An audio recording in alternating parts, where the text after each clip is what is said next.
Long-term consequences of polycystic ovary syndrome. Green Tab Guideline number 33, November 2014.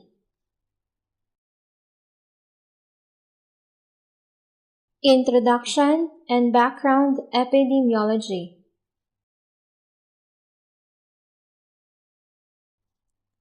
Polycystic ovary syndrome is a common disorder often complicated by chronic anovulatory infertility and hyperandrogenism with the clinical manifestations of oligomenorrhea, hirsutism, and acne.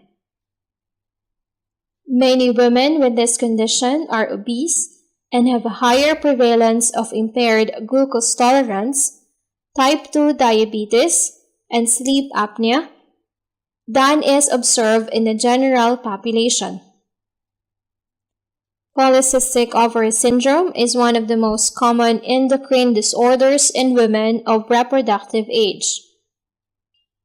Because of differences in the diagnostic criteria employed, prevalence estimates vary widely, ranging from 2.2% to as high as 26%.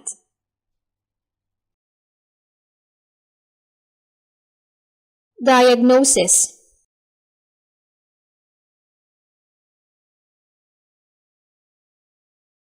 How is polycystic ovary syndrome diagnosed? Polycystic ovary syndrome should be diagnosed according to the Rotterdam Consensus criteria.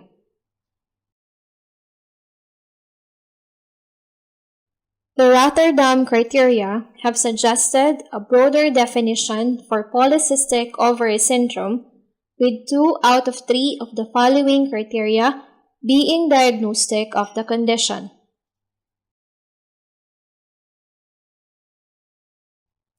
Number 1. Polycystic ovaries. Either 12 or more follicles or increased ovarian volume of greater than 10 cubic centimeter. 2. Oligo-ovulation or anovulation. And 3. Clinical and or biochemical signs of hyperandrogenism.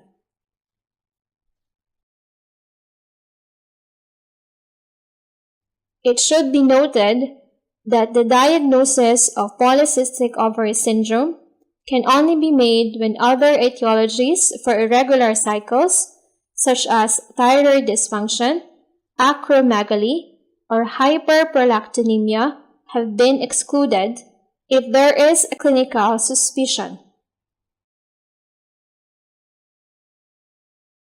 Clinical features of hyperandrogenism include hirsutism, characterized by excess facial and body hair and midline hair growth. The recommended baseline biochemical test for hyperandrogenism is free androgen index, or total testosterone, divided by sex hormone binding globulin, multiplied by 100.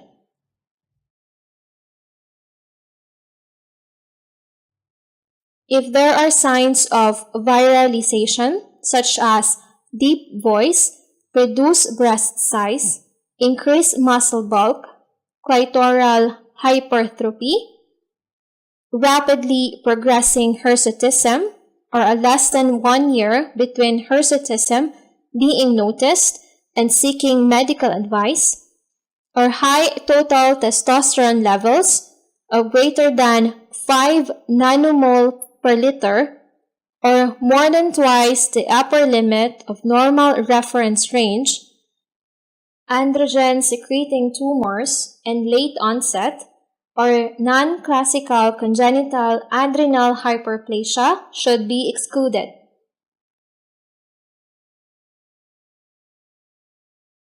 17-hydroxyprogesterone should be measured in the follicular phase and will be raised in congenital adrenal hyperplasia. However, it is possible to have congenital adrenal hyperplasia without the testosterone being greater than 5 nanomoles per liter particularly if the woman is heterozygous for this condition.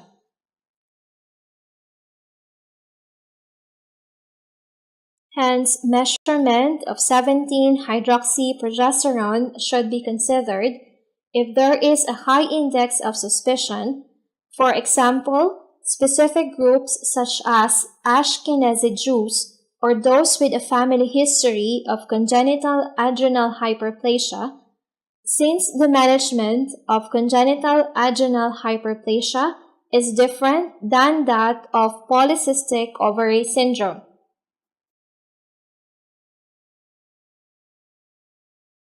If 17-hydroxyprogesterone is borderline, it will have to be confirmed by adrenocorticotropic hormone stimulation test to diagnose congenital adrenal hyperplasia.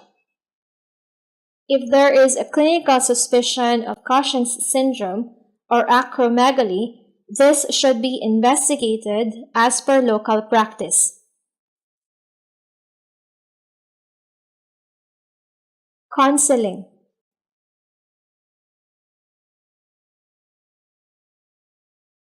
How should women with polycystic ovary syndrome be counseled concerning the long-term implications of their condition and by whom?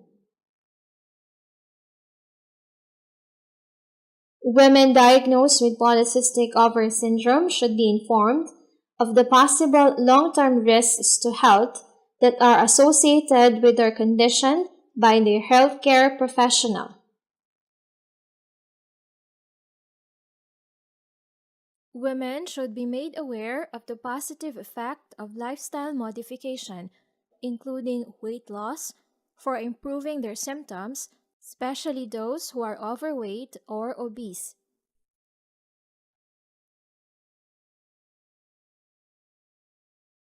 Long-term consequences. Metabolic consequences of polycystic ovary syndrome. What is the risk of developing gestational diabetes in women with polycystic ovary syndrome? Clinicians may consider offering screening for gestational diabetes to women who have been diagnosed as having polycystic ovary syndrome before pregnancy. This should be performed at 24 to 28 weeks of gestation with referral to a specialist pediatric diabetic service if abnormalities are detected.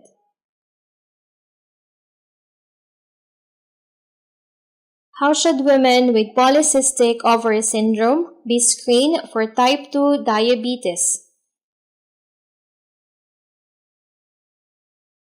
Women presenting with polycystic ovary syndrome who are overweight with a body mass index of greater than 25 kg per square meter and women with polycystic ovary syndrome who are not overweight with a body mass index of less than 25 kg per square meter, but who have additional risk factors such as advanced age of more than 40 years, personal history of gestational diabetes, or family history of type 2 diabetes, should have a 2-hour post 75 grams oral glucose tolerance test performed.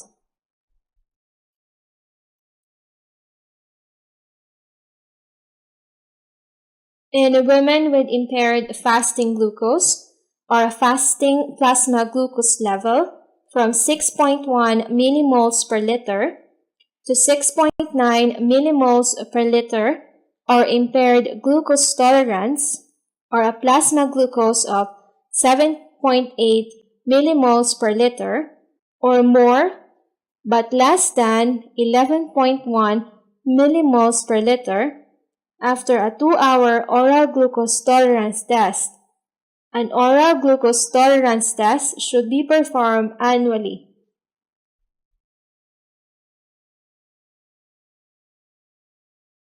There is an increased risk of impaired glucose tolerance and type 2 diabetes in polycystic ovary syndrome independent of obesity. Earlier onset hyperglycemia and rapid progression to type 2 diabetes is also reported in PCOS. Polycystic ovary syndrome or PCOS is classified as a non-modifiable risk factor for type 2 diabetes.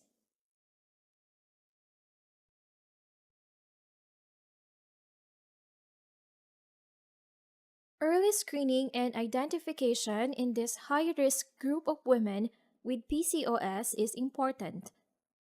Women of non-Caucasian ethnicity, particularly South Asian women, should have an oral glucose tolerance test regardless of their BMI in view of their propensity towards higher insulin resistance.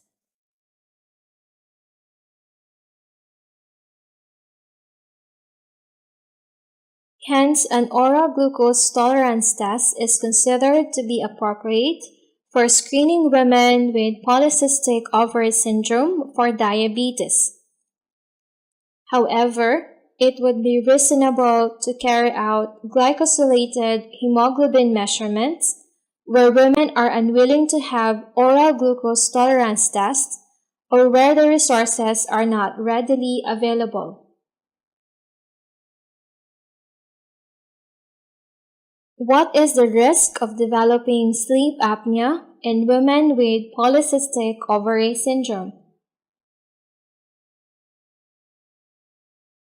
Women diagnosed with polycystic ovary syndrome should be asked, or their partners asked, about snoring and daytime fatigue or somnolence, informed of the possible risk of sleep apnea, and offered investigation and treatment when necessary.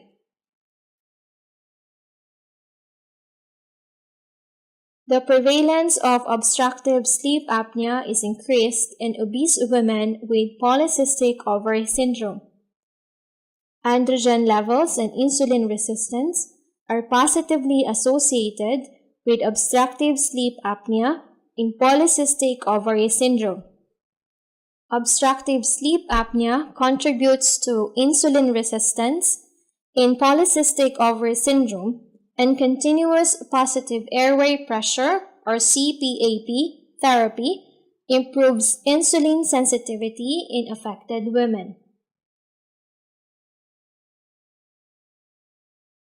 What is the risk of developing cardiovascular disease or CVD in women with polycystic ovary syndrome? Clinicians need to be aware that conventional cardiovascular risk calculators have not been validated in women with polycystic ovary syndrome.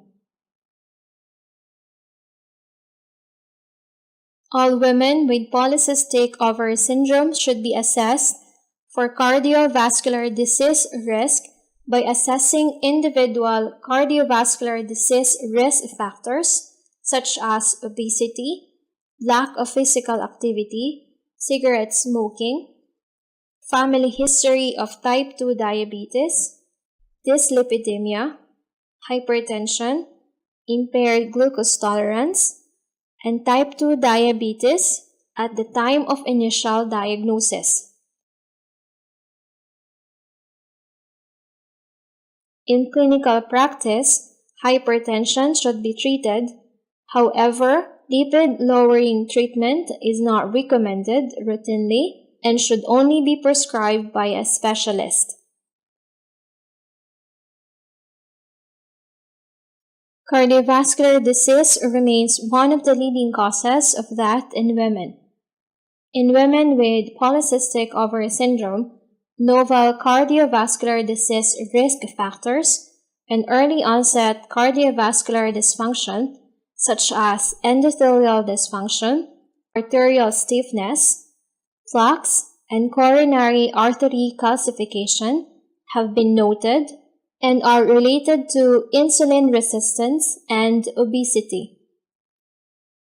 High androgens and low sex hormone binding globulin have also been linked to increased cardiovascular disease risk in both pre- and postmenopausal women.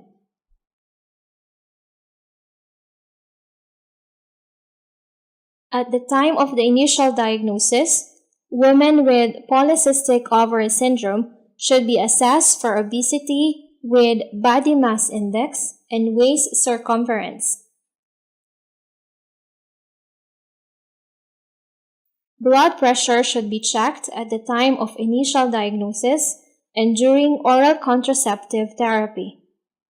In clinical practice, hypertension should be treated according to the Joint British Society's guidelines, which suggests that persistent blood pressures greater than or equal to 140 millimeter of mercury systolic and or 90 millimeter of mercury diastolic, not responding to lifestyle measures, need to be considered for drug therapy, or patients with diabetes or other high-risk factors with blood pressure greater than 130 millimeter of mercury systolic and or 80 millimeter of mercury diastolic may require drug therapy.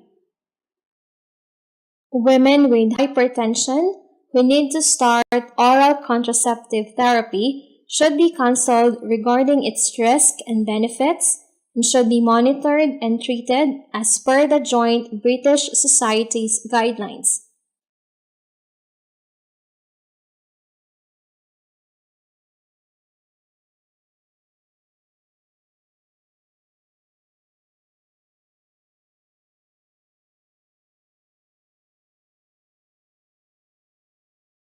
Psychological issues should be considered in all women with polycystic ovary syndrome. Depression and or anxiety should be routinely screened for and, if present, assessed. If a woman with polycystic ovary syndrome is positive on screening, further assessment and appropriate counseling and intervention should be offered by a qualified professional.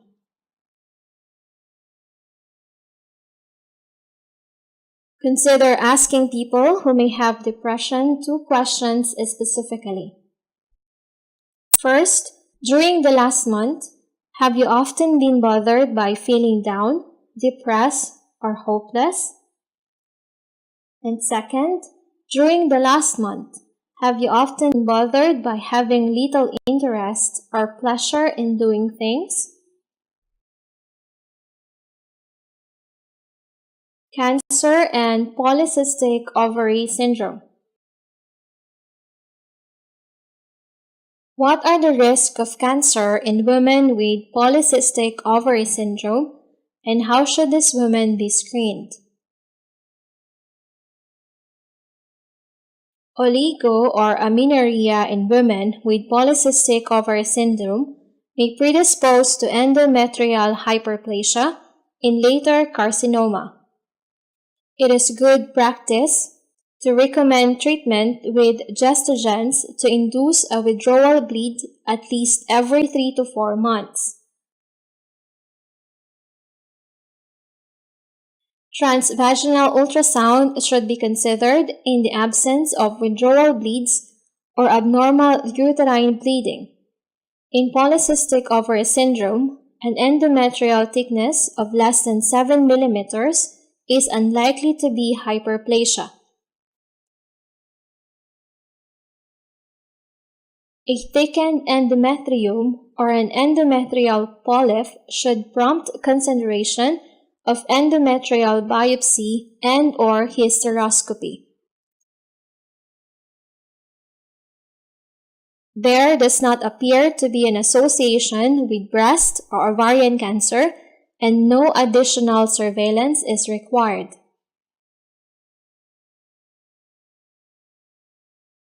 There are moderate quality data to support the finding that women with polycystic ovary syndrome have a 2.89-fold increased risk for endometrial cancer. In women with PCOS, intervals between menstruation of more than 3 months, corresponding to fewer than 4 periods each year, may be associated with endometrial hyperplasia. Regular induction of a withdrawal bleed with cyclical gestogens for at least 12 days, oral contraceptive pills, or endometrial protection gain by exposure to gestogens by devices such as the Mirena intrauterine system would be advisable in oligomenorrheic women with PCOS as part of good clinical practice, but the most effective regimen is unclear due to a lack of randomized clinical trials.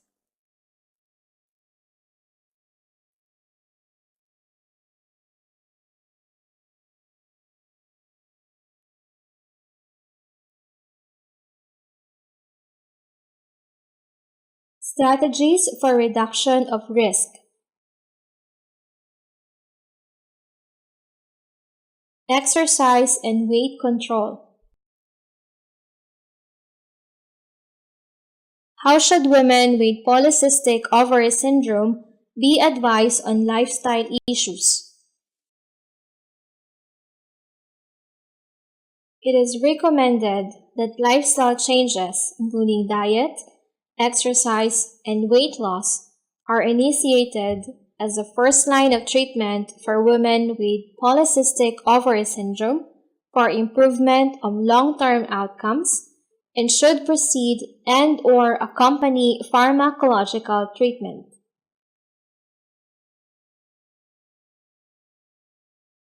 In women with polycystic ovary syndrome and excess weight, a reduction of as little as 5% of total body weight has been shown to reduce insulin resistance and testosterone levels, as well as improving body composition and cardiovascular risk markers.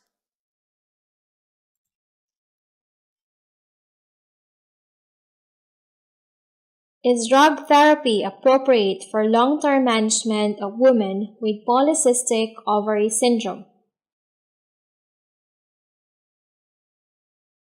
Insulin sensitizing agents have not been licensed in the UK for use in patients without diabetes. Although a body of evidence has accumulated demonstrating the safety of these drugs, there is currently no evidence that the use of insulin sensitizing agents confers any long-term benefit. Use of weight reduction drugs may be helpful in reducing hyperandrogenemia. Ovarian electrocautery.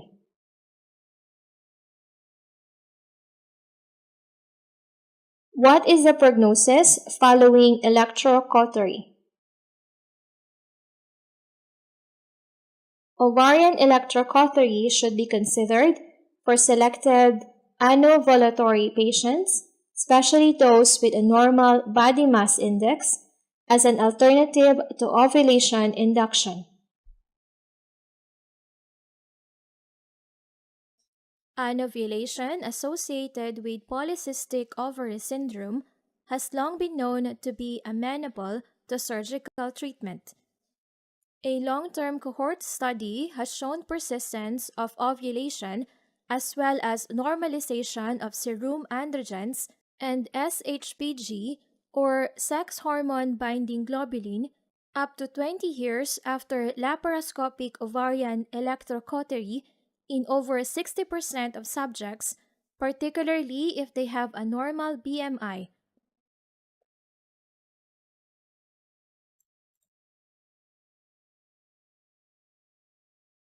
It is important to highlight that ovarian surgery may adversely affect the reproductive capacity of the ovaries in the future.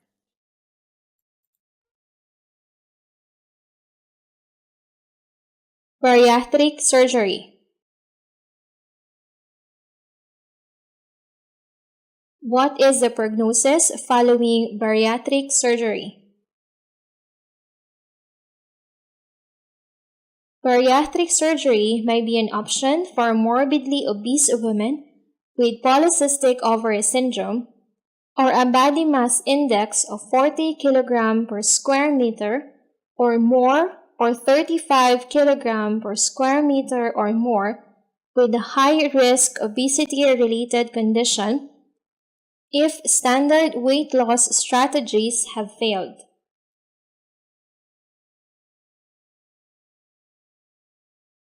Bariatric surgery may induce a significant weight loss up to 60% of excess weight and improve diabetes, hypertension, and dyslipidemia, reducing mortality from cardiovascular disease and cancer when compared with lifestyle modification. Long-term weight loss of 14 to 25% may result.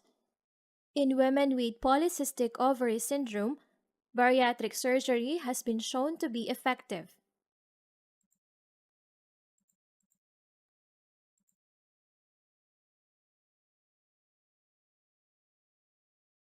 However, surgically induced weight loss must be balanced against the risks of surgery.